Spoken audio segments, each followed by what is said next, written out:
On the news, President Tinubu meets with service chiefs, warns against error bombings.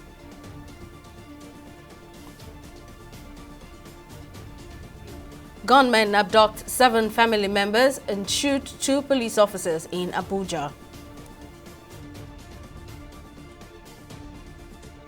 And U.S. Supreme Court to hear Donald Trump's appeal of ballot ban.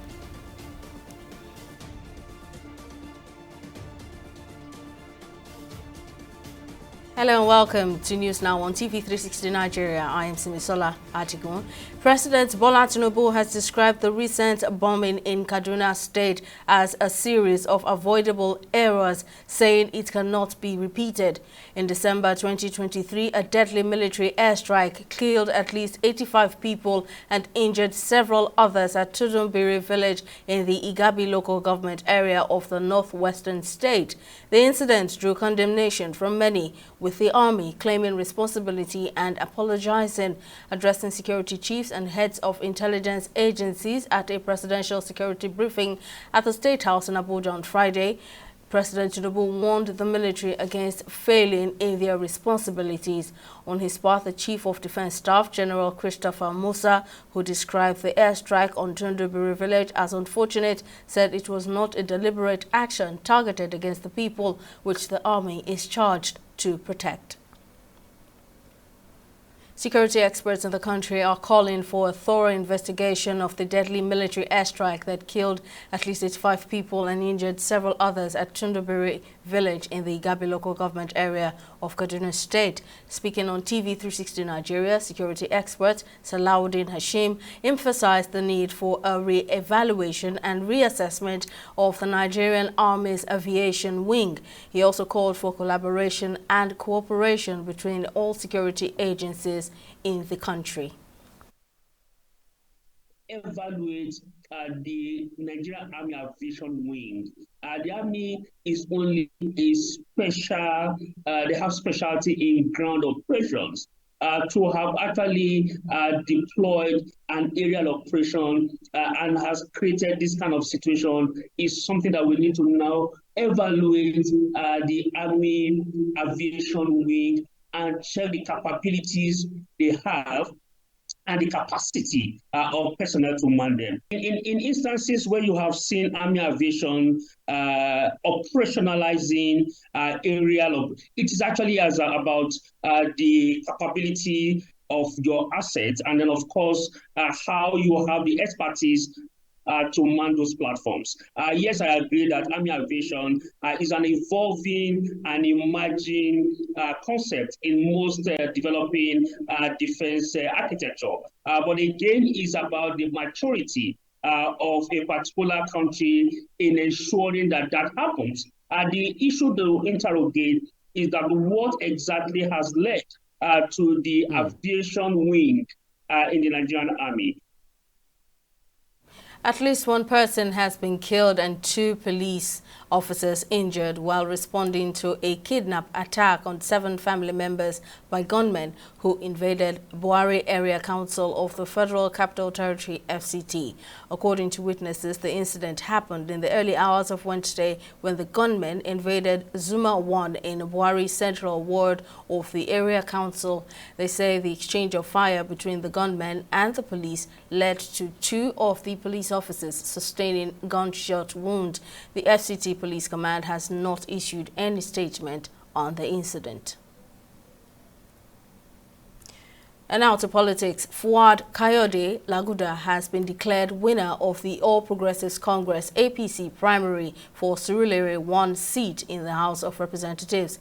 In the election, which was held at the Teslim Balogun Stadium on Tuesday, January 6, Laguda defeated other contestants Kabir Lawal, Jamila Omobolale and Abdul Rahim Owokoniro to clinch the party ticket for the forthcoming election in the constituency. He secured all the 30 votes of the delegates that voted in the election, while other aspirants received none.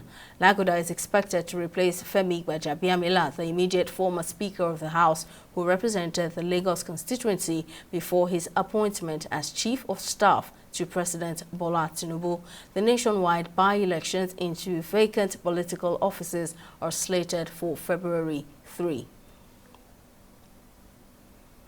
Education is no doubt the most important instrument of change in any developed nation. The major difference between developed and underdeveloped countries today lies in the quality and efficacy of their educational provisioning. However, the Nigerian government has not set a clear plan to give its citizens exceptional attention and opportunities for learning that might support economic growth through education, especially at the tertiary level. Our correspondent, Sydney Okafor, takes a look at the educational system in the country for the year 2023. Education should be a priority for a country serious about growth and development.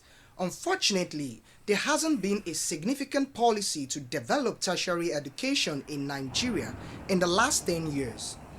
About 50% of lecturers have left their respective universities, according to a report by Guardian News, and those who haven't quit yet are warming up because of their pay scale. To date, the country has 79 private universities, 43 federal universities and 48 state universities, making 170 universities. President Tinubu during his campaign promised to revive the education sector at all levels to meet the emerging global best practice and socio-economic realities. President Bola Tinubu, in his campaign, I remember he mentioned something like he wants a university that is viable, a university that students can graduate at the right time, and he feel that when he was also in school, there are some things that he benefited from, even from his lecturers who put him through life and many amenities. Most advanced countries, those who prioritize education, they spend such amount of money on their education, and the result is obvious.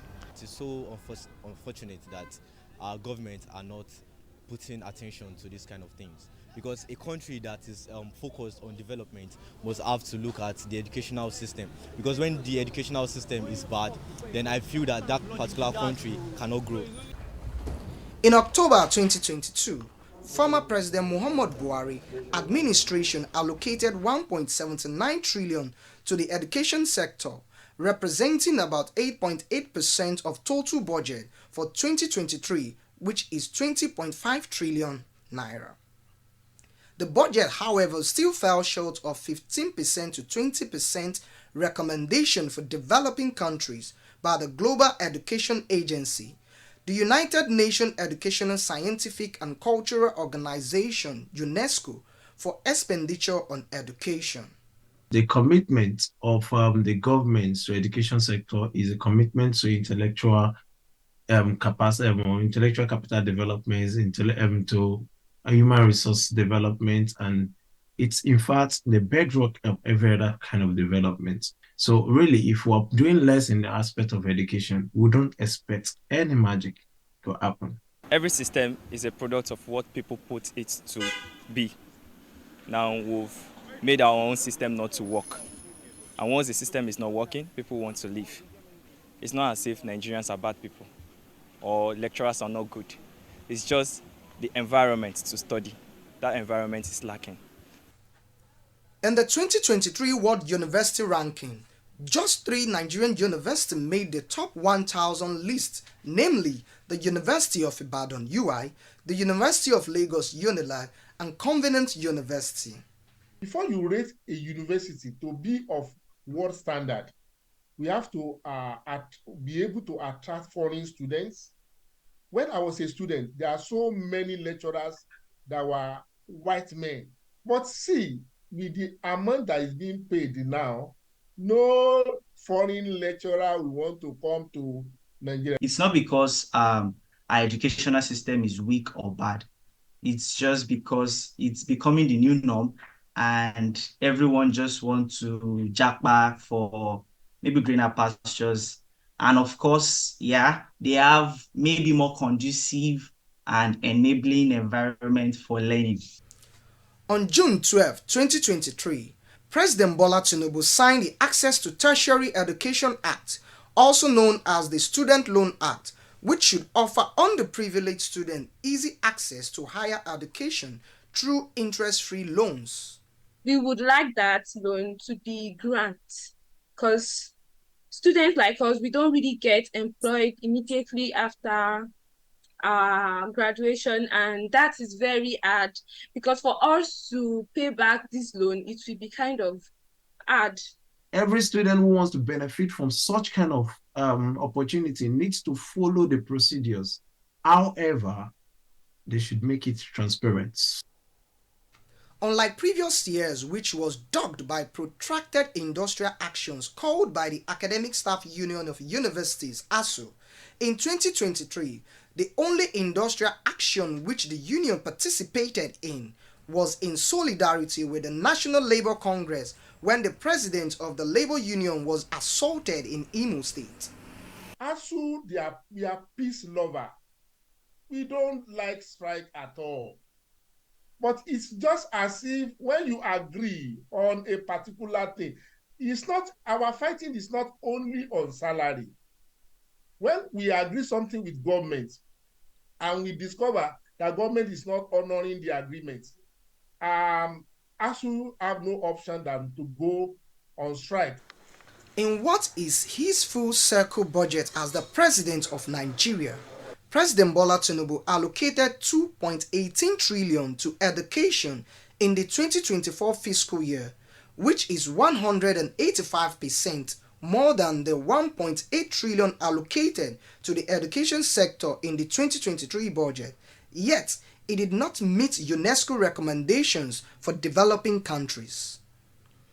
When you compare how many universities you have then, and the number and the budget allocation to it, and you now compare how many university has increased. Now, the increment in the allocation, budget allocation, if you work out the calculation, you see that it does not affect anything. It does not lead to any increase. Can any Nigerian lecturers him or ourselves to embark on a foreign training based on salary? No, because the salary is not enough. So I would say there is a serious financial insecurity among the academia in Nigeria, and there is needs to address and of course to review the salary pay. As a means to end the bickering between the university union and the federal government over the payroll system to adopt, the government changed its stance by removing workers of tertiary institutions from the Integrated Personal Payroll Information System (IPPIS), leaving the salaries to each tertiary institution council to handle and resolve issues that have to do with emoluments. Sydney Okafor, TV360, Lagos. Still on education, stemming from the fake certificate racketeering scandal, which is still a big talking point in the country, the Nigerian government has revealed suspended accreditation and evaluation of university degrees from Uganda, Kenya, and Niger Republic. The development comes after the government blacklisted 18 foreign universities from Benin Republic and Togo after an undercover journalist, Umar Awudu, had detailed how he acquired a degree from a university in the Benin Republic in less than 2 months after spending roughly 600,000 naira and serving in a National Youth Service Corps. While commending the reporter for digging deep into the issue of fake certificate issuance in certain foreign universities, a professor of linguistics at the University of Ibadan, Francis Egbokare, also urged the federal government to carry out further investigation beyond Africa. What he has just done basically is to give the evidence for government to be able to take a decision. We are doing quite a lot internally to assure quality. I think the disaster basically is that those who wish to subvert quality are now going out across the border and collecting certificates for as less as 6 weeks. So we are glad that this is coming into the fore, because if you look at the percentage of those individuals coming for these for youth service and entry into the system, it forms a significant percentage of individuals. Now, what is very painful also is that we need to take this issue beyond just the question of West Africa, because like I mentioned, there are Northern African countries involved. There are what you call the Southern African countries involved. There are also fake certificates coming out of Europe, not even just the Eastern Europe, but also also the mainland and so on. So it's important for us to, while we are spending a lot of energy and resources assuring quality locally, government must now take a decisive step to ensure that Nigerians are protected against these degree mills and under-degreed education systems that are offered because of the pressure and the education hunger of Nigerians. We must not be exploited. Decisive step must be taken. Contemporary art has grown in Nigeria, particularly in Lagos, where each artist who aspires to pursue a profession in craft and creative design sets out on a unique path. Ugoma Chibuzo is a painter who began painting at an early age with the guidance of her father during holidays, which has helped her discover her enthusiasm and perseverance in her pursuit of mastery as a conceptual artist. Our correspondent Sydney Okafor has more on the story. Ugoma Chibuzo, a graduate of fine art at the University of Nigeria, Nsukka, journey to the world of arts kickstart after her National Youth Service Corps (NYSC) in Imo State. After returning from service, 26-year-old Ugoma visited one of the nation's iconic museum centers in Lagos, where she met the husband of the founder of Nike Art Gallery, Nike Monica Okundayi, who encouraged her to join other artists' associations. This became the catalyst for her participation in exhibition. When I finished my NYSC, I went to Nike Art Gallery. I don't know what made me go there. Then somehow I got in conversation with Mommy Nike's husband, and he talked to me about the importance of joining associations, like being in the association of other artists. I joined the Film Artists Association of Nigeria in that 2019. And it actually exposed me to like the art scene, really, like knowing about exhibitions, knowing about competitions, talking with other artists, gaining from their experiences. Ugoma says that joining artist groups brought in her first client, who used her artwork for their company's packaging design. So I think I would actually advise any artist, really, like once you are through, try to find an association of other artists, even if it's not like an established association, just even to young artists or more experienced artists than you are. Try to be in a community of other artists for you to learn. Things really got better for me in 2021, because in 2021 there was an open call for artists to submit artworks for a company for their product design, for their package design of their products. So it's Ayake, and I was actually the winner of the competition. So my artwork was used for their package design for their sanitary care products. She says most of her sales have come from clients abroad, but here in Nigeria, people admire more than they purchase, which is challenging. The Nigerian market is not so favorable for artists. My best sales have been like to people abroad, not even in Nigeria. And people value art here, but I mean, they only appreciate it to the extent that they tell you like word of mouth that, oh, I like your painting, it's nice, they take pictures with you and everything, and then that's it. So it's really, really challenging actually trying to sell in Nigeria. Ugoma, an emerging conceptual artist with a few exhibitions, is gaining momentum among artists and fans. She is striving to become one of Nigeria's best conceptual artists. Sydney Okafor, TV360, Lagos. We'll go on a break, but coming up, Nigeria's volleyball teams get automatic qualification for the 13th edition of the Ghana 2024 Africa Games. Stay with us, we'll be back shortly.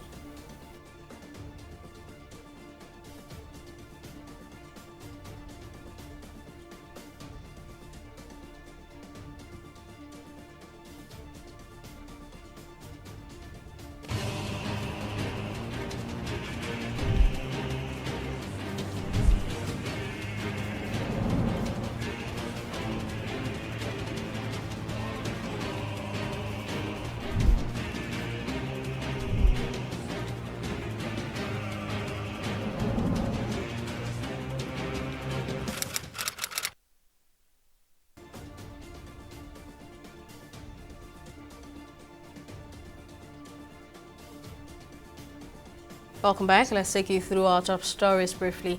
President Bola Tinubu has described the recent bombing in Kaduna State as a series of avoidable errors, saying it cannot be repeated. In December 2023, a deadly military airstrike killed at least 85 people and injured several others at Tudunbiri village in the Igabi local government area of the northwestern state. Addressing the security chiefs and heads of intelligence agencies at a presidential security briefing at the State House in Abuja on Friday, the president warned the military against failing in their responsibilities. We also told you that at least one person has been killed and 2 police officers injured while responding to a kidnap attack on 7 family members by gunmen who invaded Buhari Area Council of the Federal Capital Territory, FCT. According to witnesses, the incident happened in the early hours of Wednesday when the gunmen invaded Zuma 1 in Buhari Central Ward of the Area Council. They say the exchange of fire between the gunmen and the police led to 2 of the police officers sustaining gunshot wounds. And in case you missed any of our news bulletins or for more updates, you can catch us on Limex World TV or log on to our website on www.tv360nigeria.com. You can also follow us on our social media platforms on Twitter, Instagram and YouTube at TV360 Nigeria, or download our mobile app on Google Play Store, Huawei App Gallery and Apple Store. On Facebook, we're at TV360 Online.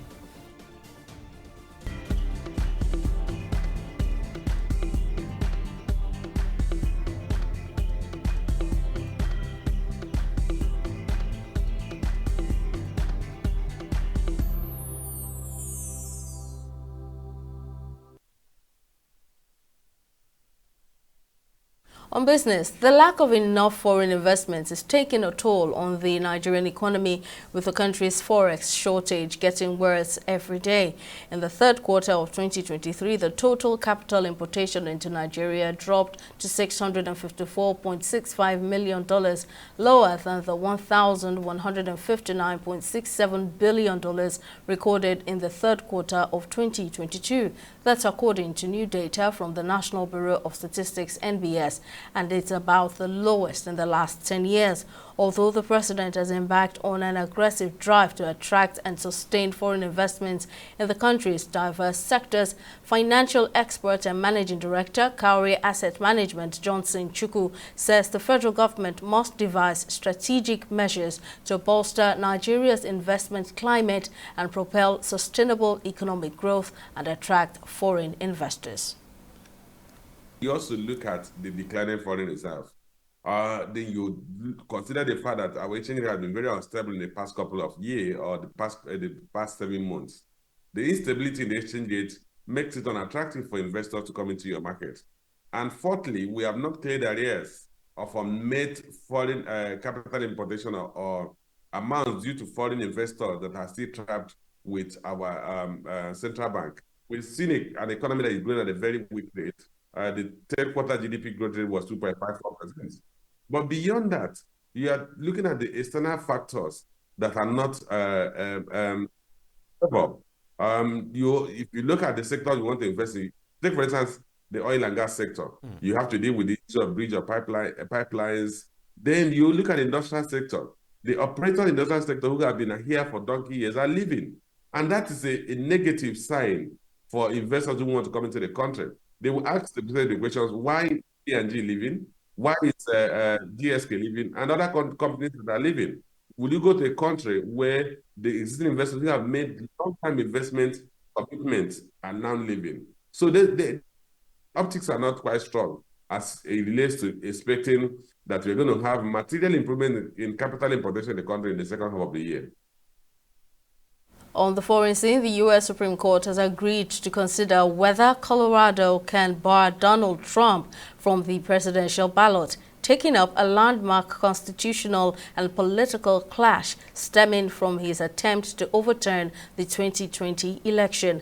The The justices will hear the case on an expedited basis with argument on February 8 and review a Colorado Supreme Court decision that said Trump engaged in insurrection and forfeited his right to run for president again by trying to nullify Joe Biden's election victory and inciting the deadly January 6, 2021 Capitol assault.